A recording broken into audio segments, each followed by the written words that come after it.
Hello students, आज हम हिंदी की पाठ्य पुस्तक संचय में से पाठ 13 कोशिश करने वालों की हार नहीं होती के बारे में पढ़ेंगे। तो इस चैप्टर में, इस पाठ में बहुत ही अच्छी सीख दी गई है हमें कि हमेशा हमें अपनी जिंदगी में हर चीज के लिए प्रयास करते रहना चाहिए, कोशिश करते रहना चाहिए, क्योंकि कोशिश करने वालों की कभी हार नहीं होती। चलिए अब रीडिंग करते हैं इसे। लहरों से डरकर नौका पार नहीं होती, कोशिश करने वालों की हार नहीं होती। नन्ही चींटी दाना लेकर चलती है, चढ़ती दीवारों पर सौ बार फिसलती है। मन का विश्वास रगों में साहस भरता है, चढ़कर गिरना गिरकर चढ़ना न अखरता है। आखिर उसकी मेहनत बेकार नहीं होती, कोशिश करने वालों की हार नहीं होती। डुबकियां सिंधु में गोताखोर लगाता है, जा जाकर खाली हाथ लौट कर आता है। मिलते नहीं सेज ही मोती गहरे पानी में, बढ़ता दुगना उत्साह इसी हैरानी में। मुट्ठी उसकी खाली हर बार नहीं होती, कोशिश करने वालों की हार नहीं होती। आज सफलता एक चुनौती है, इसे स्वीकार करो। क्या कमी रह गई देखो और सुधार करो। जब तक ना सफल हो नींद चैन को त्यागो तुम, संघर्ष का मैदान छोड़कर मत भागो तुम। कुछ किए बिना ही जय जयकार नहीं होती, कोशिश करने वालों की हार नहीं होती। जैसा कि इसमें बताया गया है कि हमारे इसमें पहला, लगातार प्रयत्न करने से सफलता निश्चित मिलती है, यानी कि जरूर मिलती है। असफलता से घबराना नहीं चाहिए हमें कभी। जैसे चींटी जब दाना लेकर चढ़ती है दीवार पर, तो कई बार फिसलती है वो, लेकिन वे दीवार पर चढ़ने का प्रयत्न यानी कि कोशिश करना जारी रखती है, अपनी प्रयत्न जारी रखती है। अपना आत्मविश्वास नहीं खोती वो, ऐसे में असफलताएं निराश नहीं करती और अंत में आखिर में मेहनत का फल मिलता ही है, क्योंकि कोशिश करने वालों की हार नहीं होती। असफलता के बाद सफलता जरूर मिलती है। डुबकियां सिंधु में गोताखोर के बारे में कहते हैं कि गोताखोर गहरे पानी में मोती ढूंढने के लिए डुबकी लगाता है, पर कई बार वे असफल होकर खाली हाथ लौट आता है, लेकिन अगली बार वे दुगने उत्साह के साथ डुबकी लगाता है और आखिर में वे मुट्ठी में मोती लेकर ही आता है। इस तरह कोशिश हमेशा सफलता तक पहुंचाती है हमें। कवि सोहनलाल द्विवेदी इन पंक्तियों में कहते हैं, स्फूर्ति देते हुए कहते हैं कि असफलता हार मानने का नाम नहीं है, वे एक चुनौती है, जिसे स्वीकार करते हुए ये देखना है कि हमारे पिछले प्रयत्न में क्या कमी रह गई थी। और जब तक सफलता ना मिले तब तक नींद और आराम को त्याग कर देना चाहिए और संघर्ष का मैदान कभी नहीं छोड़ना चाहिए, क्योंकि परिश्रम किए बिना इस जग में आज तक किसी की भी जय जयकार। इसलिए हमें हमेशा हर चीज के लिए कोशिश करते रहना चाहिए। तो इस कविता में हमें ये सीख मिली है, हमें ये जानने को मिला है कि किस तरीके से अपनी जिंदगी में हमें हमेशा प्रयास करते रहना चाहिए। कभी भी असफलता के डर से हमें पीछे नहीं हटना चाहिए। अगर हमें असफलता मिल रही है तो शायद हमारे प्रयास में कोई कमी रह गई होगी, जिस वजह से हमें असफलता मिली है, लेकिन लगातार प्रयास करते रहने से एक न एक दिन हमें सफलता जरूर प्राप्त होती है और हमें अपना लक्ष्य जरूर प्राप्त होता है।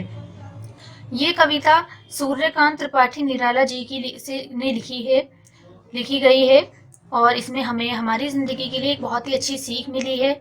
हमें अपने लक्ष्य पाने के लिए, लक्ष्य की तरफ बढ़ने के लिए हमें एक बहुत अच्छी सीख मिली है, जिसके सहारे हम प्रयास करके अपने लक्ष्य को पा सकते हैं। तो यहाँ तक ये कविता आप सबको समझ आ गई होगी कि हमारी इस कविता में हमें क्या सीख मिली, क्या संदेश दिया गया है। अब चलते हैं हम अपने होमवर्क की तरफ।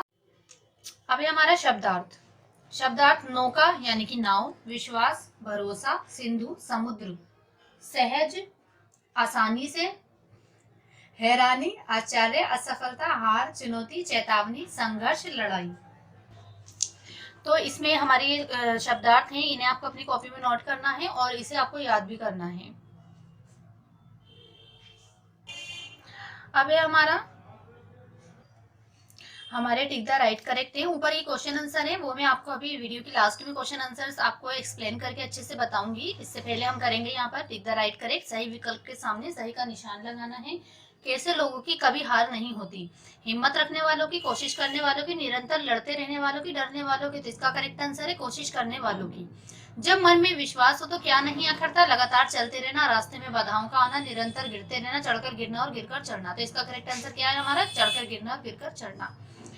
गहरे पानी से मोती आदि कौन निकालते हैं? गोताखोर, हिम्मती व्यक्ति, जोखिम उठाने वाले, कभी कभी भी ना डरने वाले। तो इसका करेक्ट आंसर क्या है हमारा? गोताखोर। नींद चैन को कब तक त्यागने के लिए कहा गया है? जब तक हार ना मिले, जब तक कोई साथ ना दे, जब तक सफल ना हो, जब तक सही साथ ना मिले। तो इसका करेक्ट आंसर क्या है? जब तक सफल ना हो। तो यहाँ तक आपके टिक द राइट करेक्ट हो गए। अब ये जो टिक द राइट करेक्ट है, इसमें आपको ये छोटा सा 2 पंक्ति दे रखी है, आपको इसमें से इसका आंसर यहाँ पे देखना है। उसकी से क्या तात्पर्य है? गोताखोर या कवि?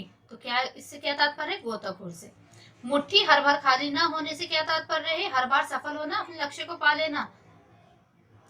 तो इसका करेक्ट क्या है? अपने लक्ष्य को पा लेना।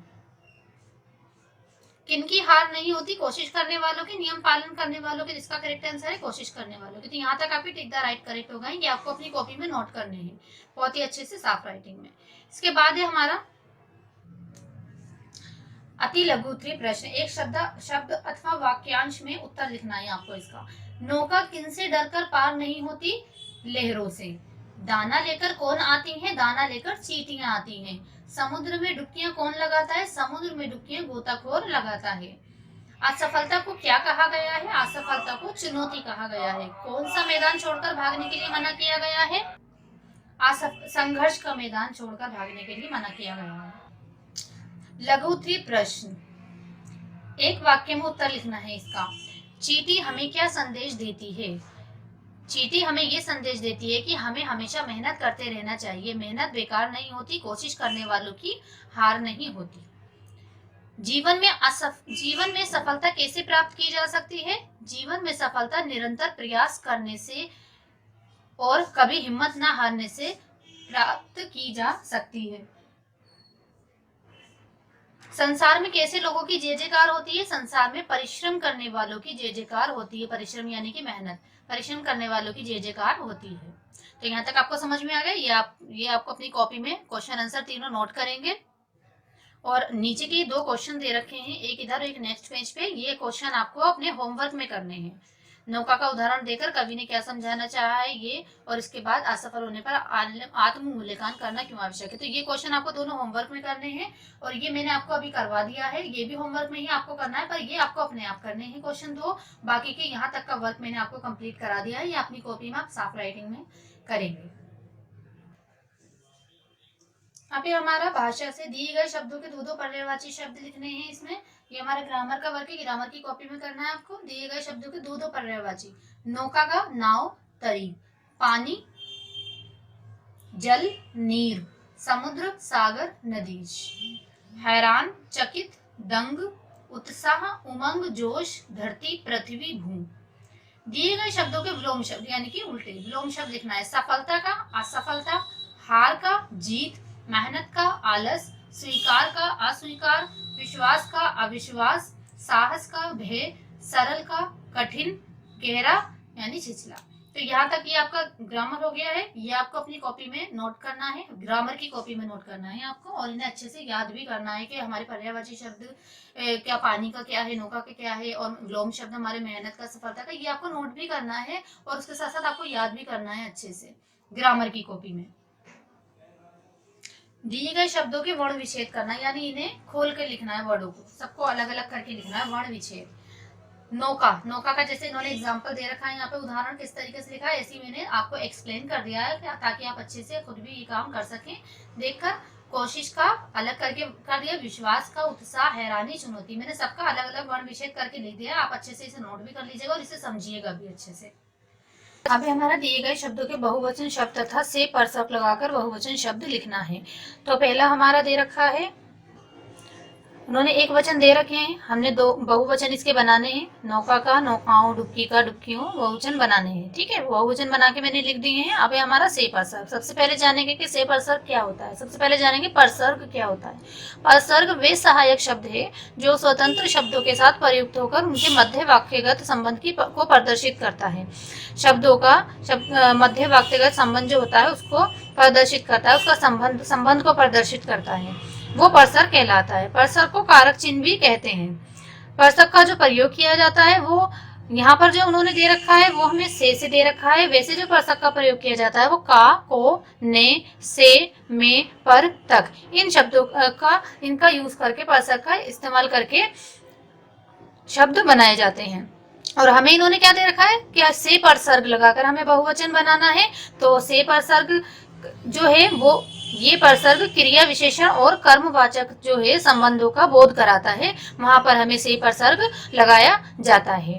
ठीक है, तो हम क्या करेंगे, मैंने एक एग्जाम्पल एक तरीके से यहाँ पे लिख दिया है आपको, आप इसके अकॉर्डिंग इसकी तरह आप अपना सारा काम कंप्लीट करेंगे। यहाँ मैंने बहुवचन थे उनमें से परसर्ग लगा के नौकाओं से बनाकर बहुवचन शब्द लिख दिए हैं मैंने।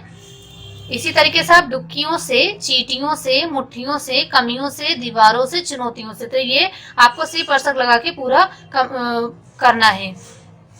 ठीक है, इसके बाद हमारे क्वेश्चन आंसर्स हैं।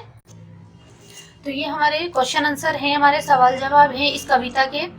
3 सवाल जवाब है सिर्फ इसके। पहला है हमारा, चींटी किस बात के लिए प्रसिद्ध है? उत्तर है चींटी अपनी मेहनत और कोशिश के लिए प्रसिद्ध है। प्रसिद्ध यानी कि मशहूर है। प्रश्न दूसरा है, गोताखोर कौन होते हैं? गहरे पानी से मोती आदि निकालने वाले गोताखोर कहलाते हैं। प्रश्न 3 है, मनुष्य की जय जयकार कब होती है? मनुष्य की जय जयकार तब होती है वे अपनी नींद चैन त्याग कर निरंतर प्रयास करता है और अपना लक्ष्य पा लेता है, जब मनुष्य की जग में जय जयकार होती है। तो ये आपके 3 सवाल जवाब हैं, 3 प्रश्न उत्तर हैं। ये आपको अपनी कॉपी में नोट करना है और इन्हें अच्छे से याद भी करना है। छोटे छोटे से क्वेश्चन हैं और बहुत ही इजी हैं, आप इन्हें अच्छे से याद करेंगे, इन्हें अपनी कॉपी में नोट करेंगे। सारा वर्क अपना कॉपी में आपको करना है कंप्लीट। Thank you.